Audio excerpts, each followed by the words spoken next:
How to connect the Apple Airpods 3 with a Samsung Galaxy A53 phone. And this process should work the same for the A73, both 5G versions. So to get started, what you want to do is on your A53 phone, you can use the quick panel access here.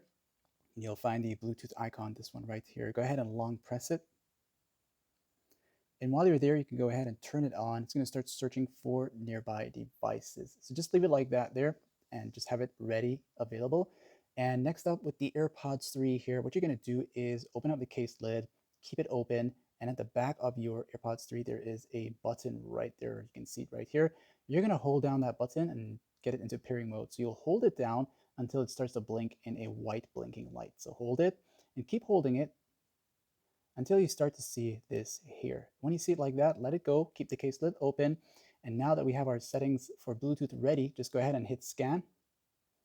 It's going to start scanning. You'll see AirPods show up. And when you select it, it's going to say pairing. You'll get the requests. For some of us, it may not work the very first time. If not, just go ahead and run the process again. Make sure to turn off Bluetooth and then turn it back on.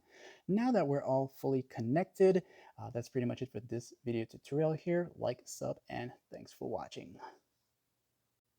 Now, just in case you stayed to the end part of the video and you wanted to know how to get these pop-up animations here, there is two apps you can try out for yourself. The Material Pods, go ahead and install that one, or the Andropods. The Material Pods, as of right now, supports the AirPods 3, so try it out for yourself. Let me know in the comments section. And once you have it all set up, you already paired up your AirPods 3 to your A53 phone, and then let's say you open up your case lid like this here, you should get a pop-up animation like this here. The only thing about this one, it has the ads, but if you can get the one that's from the Andropods here, it has no ads showing up in a pop-up animation. But that's that. Like, sub, and thanks for watching.